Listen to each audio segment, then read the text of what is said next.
Түйсігіңмен ойлай біл. 9 бөлім. Түс көру. Түстер сіздің қайда екеніңізді және қайда баратыныңызды көрсетеді.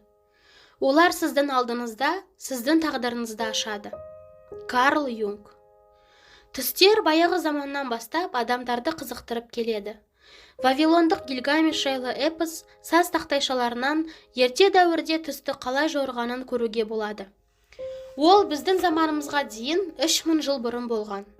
Қазіргі таңда ертедегі гректер мен египеттіктер сауғуға арналған ғибадатханаларда түс шақырумен айналысқаны баршаға мәлім. Інжілде өз өмірінде түстерге баса назар аударған адамдар жайлы айтылады. Иосиф перғауынның түсін дұрыс жорып, 7 жыл гүлденуден кейін 7 жыл құрғақшылықтың болатынын айтқан. Ацтектердің құдайлар иерархиясында түсті басқаратын құдай бас құдай болып саналған. Солтүстік Америка үндістерінде түсті жоритын арнайы бөлмелер болған. Мұнда тайпа ақсақалдары өздеріне рәсім кезінде кірген түсті жорып, соған орай шешім қабылдайды. Осы уақытқа дейін қазіргі қоғам адамдары адам психикасының осы аспектісіне мән бермей келіп, өздерінің ішкі әлемдерімен байланысты үзіп тастады. Қазіргі уақытта жағдай өзгеріп жатыр. Қуанышымызға орай күннен күнге өзінің менің түсінудің кілтін иеленгісі келетін адамдар саны артып жатыр. Түсте саналы және санасыз образдардың алмасуы, яғни күнделікті өмірдің образдары мен түйсіктің жасырын даналығының жанасуы қызығушылық тудырады. Көптеген ғалымдар өздері шеше алмай жатқан проблеманың шешу жолдарын түстерінде көрген, кейін саналы түрде ойларды жетілдірген. Эйнштейн қатыстылық теориясын ашқанға дейін өзінің күн сәулесінің шуағында салтатты жүріп келе жатқанын түсінде көрген. Суретшілер, бизнесмендер, зерттеушілер, сонымен қатар түрлі мамандықтың адамдары шығармашылық шешімді өздерінің түстерінен тапқан. Бүгінгі таңда скептиктерге түстердің жай ғана бос сандырақ емес екенін дәлелдейтін қаншама факті бар. Алдыңғы бөлімде өздерінің революциялық жаңалықтарын түстің көмегі арқылы ашқан Бентинок пен Элиас Хоу туралы айтқан болатынмын. Тағы да бір сенімді мысал келтіруге рұқсат етіңіздер. Нобель сыйлығының лауреаты доктор Джеймс Уотсон ДНК молекулаларының құпия қасиетін түс арқылы ашқан. Бірнеше жыл бойы ол ДНК молекулаларының құрылысын зерттеді, бірақ сәтсіздікке ұшырады. Бір түнде оның түсіне бірін-бірі айналдыра ораған 2 жылан кіреді. Ол ояна сала айқалап жібереді. Мүмкін бұл менің іздеген сұрағым шығар. Мүмкін ДНК бұл бірін-бірі ораған 2 спираль шығар.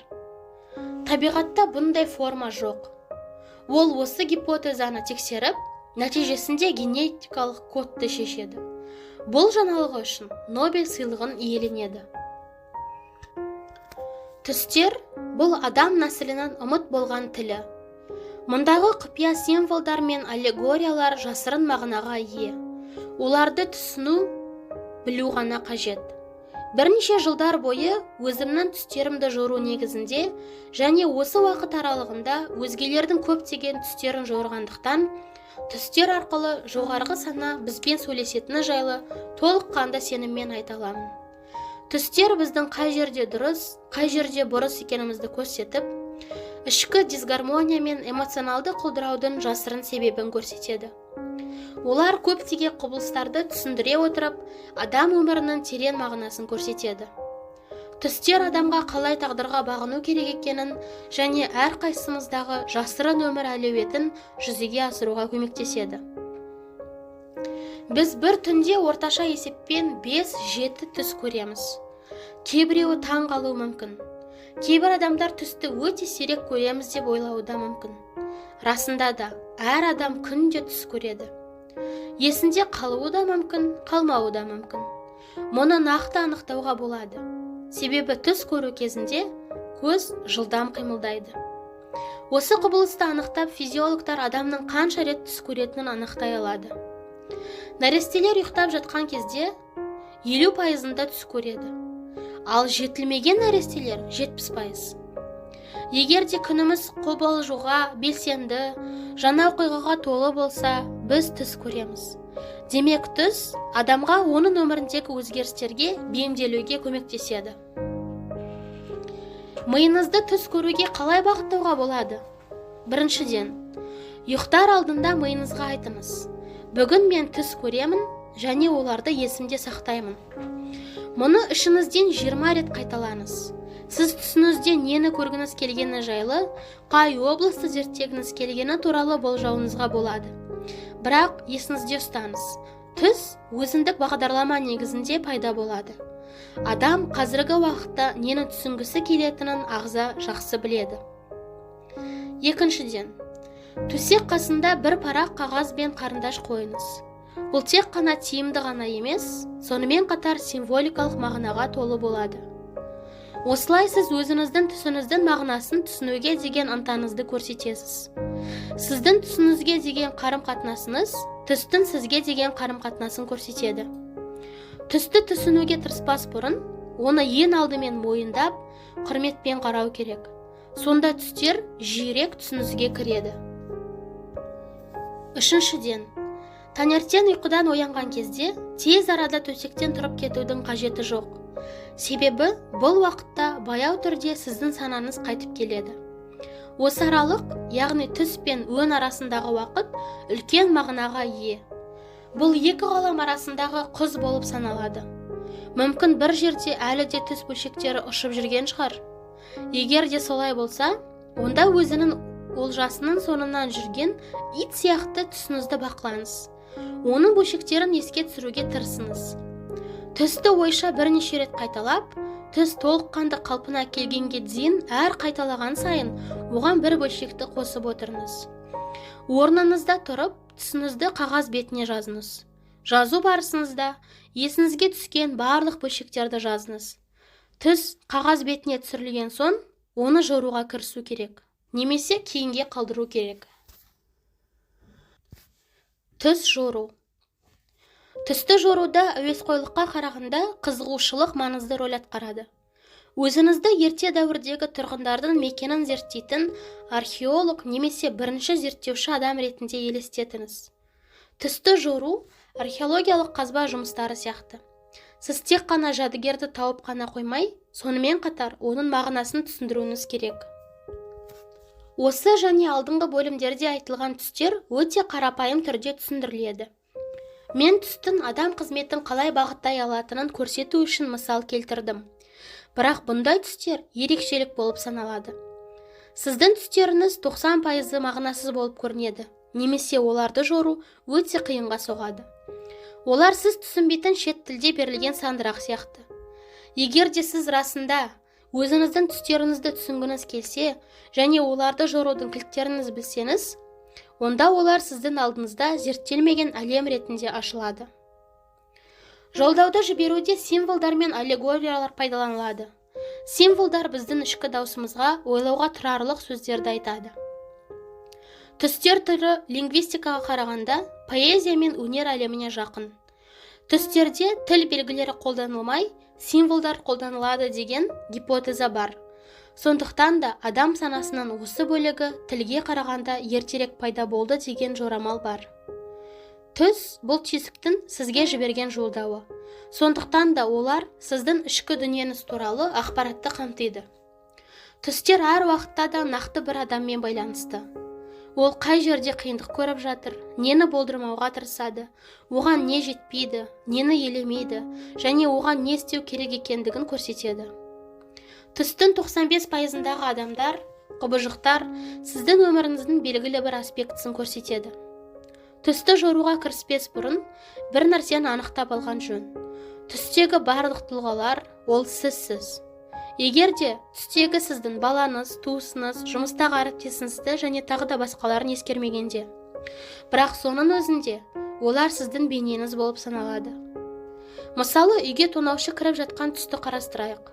Ол сіздің балаларыңызды ұрлап, оларға зиян келтірмекші. Сіз тонаушыға тойтарыс бермекшісіз. Екеуіңіздің күрестеріңіз өлім мен өмір арасында болып жатыр. Сіз оянасыз. Бұл түс субъективті түрде түсіндіріледі. Ең алдымен айта кету керек. Сіз осы түсте екі рөлді сомдайсыз. Өз рөліңізде және тонаушы рөлінде. Өзіңізге сұрақ қойыңыз. Менімнің қай бөлшегі балаларға зиян тигізіп жатыр? Мүмкін сіз жұмыста көп уақытыңызды өткізіп, балаларыңызға бөлетін уақытыңызды шектейтін шығарсыз. Бұл түсті басқаша да жоруға болады. Мүмкін балалар сіздің меніңіздің алаңсыз бөлшегі шығар, ал сіздің өзіңіз бойыңыздағы салмақты және қисындық қасиеттеріңізді сипаттайсыз. Мүмкін сіздің ересек бөлшегіңіз сіздің табиғатыңыз бен балалық пәктігіңізді басатын шығар.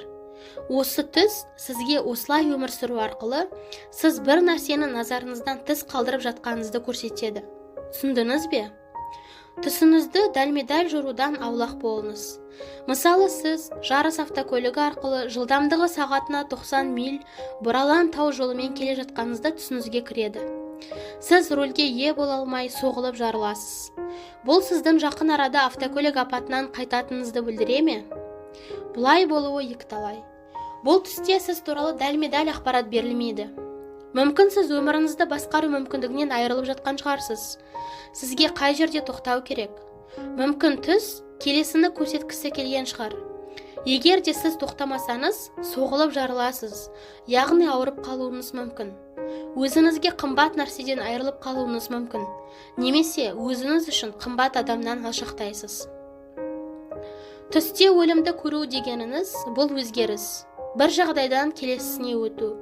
Яғни өміріңіздің бір кезеңінің аяқталуы, екінші кезеңінің басталуы. Сізге өзгерістерді көрсетіп тұр ма? Мүмкін өзгеріс тез арада болуы ықтимал. Сізге осындай жору ұнай ма? Жаман түс бұл сіздің түйсігіңізді сізді таң қалдырғысы келгені, сіздің өміріңіздің бір аспектісіне назарыңызды аударғысы келетінін көрсетеді. Түйсік сізге былай деп тұрғандай: мынаны қара, мұны назардан тыс қалдыруға болмайды. Қайталанатын түстер де хабарлама болып саналады. Олар сізге жетуге тырысады. Егер де сіз оларды дұрыс жорсаңыз, олар ғайып болады. Себебі сіз оларды дұрыс жормасаңыз, олар қайта-қайта түсіңізге кіре береді. Түстеріңізді дұрыс жоруға көмектесетін бірнеше мысал. Түсіңізге ат беріңіз. Атау мағынасыз да болуы мүмкін. Оған аса мән бермеңіз. Ең бастысы, сіздің ішкі даусыңыз жұмыс жасасын. Бұл атау түсті жору барысында кілт ретінде көмек көрсетуі мүмкін. Осы әдіс қалай жұмыс жасайтынын көрсету үшін мынадай мысал келтірейін. Бірнеше жылдар бұрын маған сенімді болып көрінген бір кәсіпкерлікке қаражат салмақшы болдым. Келісім шартқа қол қояр алдында түс көрдім. Түсімде осы келісім шарт мүшелерінің бірі қарғы баулы итімен серуендеп жүр екен. Мен одан сұрадым: не себепті итіңізбен серуендеп жүрсіз деп. Ол үн қатпады, тек қана иығын көтерді. Ұйқыдан оянған соң, мен бұл түске жаман исі шығады деген ат ойлап таптым. Нәтижесінде бұл іске қаражат салудан бас тарттым. Сырттан қараған адамға мен бірегей мүмкіндікті жіберіп алғандай көріндім. Бірақ 2 жыл өткен соң, осы келісім шартқа қол қойған адамдардың бәрі банкрот болды. Өзімнің түсіме құлақ асып, мен өз ақшамды сақтап қалдым. Оянған соң, түске қайта оралып, мұндағы кейіпкерлермен сөйлесіңіз. 5-10 минут бойы сізді ешкім мазаламайтын жер тауып алыңыз. Көзіңізді жұмып, ойша түсіңізді қайта жаңғыртыңыз. Барлығын нақты қайта жаңғыртуға тырысыңыз. Сол оқиға мен сол кейіпкерлерді елестетіңіз. Ойша қайтадан түске еніңіз. Оқиға қайталана берсін. Бірақ осы жолы сіз түске өзіңіз қалағандай назар аудара аласыз. Мысалы, сіздің балаларыңызды ұрламақ болған тонаушы түсіндегідей. Бұл түсті қайта елестетіңіз. Бірақ осы жолы сіз тонаушымен күреске түспей, онымен сөйлесуге тырысыңыз. Оның кім екенін, нені қалайтынын және не үшін жасап жатқанын сұраңыз. Сіз мұны жасай аласыз. Себебі сіз түсті бақылауда ұстап отырсыз. Балаларыңызбен сөйлесуіңізге болады. Олардың жауаптары сізді таң қалдыруы мүмкін. Егер де сіз барлығын түсінгіңіз келсе, онда осы әдіске тең келері жоқ. Түсіңізді пьеса ретінде елестетіңіз және оны келесі пункттер бойынша талдаңыз. Бірінші, кіріспе. Түсіңізді көркем оқиғамен безендіріңіз және ондағы көтерілген мағынаны анықтаңыз. Екінші, сюжет. Түстегі іс-әрекет және оқиға. Үшінші, қорытынды. Сіздің түсіңіз немен аяқталады? Қойылған проблема шешілді ме? Осы қорытынды нені білдіреді? Түсті осындай әдіспен зерттеу арқылы сіз оның негізгі символдары қандай деп сұрақ қоюыңыз мүмкін. Олар қандай мағына береді? Олардың өткен өмірімен қандай ұқсастығы бар? Олар маған нені хабарлайды? Түстің әр кезіндегі өзіңіздің эмоционалды жағдайыңызды талдаңыз. Мұнда символдар мағынасын түсіндіретін кілттер жатыр. Сіз жеңілдеу, қорқыныш, өзіңізге сенімділік, ерекше күш-қуат сезесіз бе? Мүмкін түсіңізде сіз кісі өлтірудің куәгері болдыңыз ба? Бірақ қорқудың орнына сіз қуаныш сезімінде болған шығарсыз. Оянған соң сіз өз сезімдеріңіз үшін ұяласыз. Түсті жорудың кілті кісі өлтіру кезіндегі біздің сезімдеріміз болады. Сіздің өміріңіздің қай жағы өзгеруі, өлуі керек? Егер де осындай өзгерістер болса, сіз қуанасыз ба, жоқ па? Бұл түс сіздің өміріңіздің қандай өзгерістеріне сілтеуі мүмкін. Түрлі нұсқаларды ойластырып көріңіз. Кей кездері түстің мағынасы уақыт өткен соң ғана белгілі болады. Негізінен түс мағынаға ие болу үшін бірнеше күн немесе апта керек, ал кей кездері мұнша уақытта жетпейді. Егер де сіз түсті жори алмасаңыз да, алғашында 4 түстің бірін ғана жори аласыз. Түспен жұмыс жасау фактісі сіздің түйсігіңіздің өсуі мен дамуына әсер етеді. Адам әр жұмысы үшін белгілі бір кезеңде жемісін алады. Сол сияқты түсті жоруды рационалды тұрғыдан ғана қарамау керек. Қисынға қарағанда ішкі дауыс маңыздырақ. Әр түс, егер де оны есте сақтасаңыз және дұрыс жорысаңыз, ұзақ уақытқа жететін нәтижеге ие болады. Адам онымен әр уақытта байланыста болады. Ал ол арқылы өзінің ішкі жан дүниесімен байланыс орнатады. Біз түсті дұрыс жорғанда ішімізде бір нәрсе селт еткен сияқты болады. Біз «я, міне, сол» дейміз. Біз бойымызды кернеген күш-қуатты сезінеміз. Түсті жору өте маңызды. Себебі адам ішкі жан дүниесінен бағыт-бағдар алып, қанағатшылдық пен тыныштық сезімдерін басынан кешіреді. Түсті жору бұл әрқашанда сіз өзіңіздің түйсігіңіз арасындағы тірі диалог. Адам түсті жору біліктілігіне ие болып, ішіндегі құдіретті де шексіз бір нәрсемен байланысын түсіне бастайды.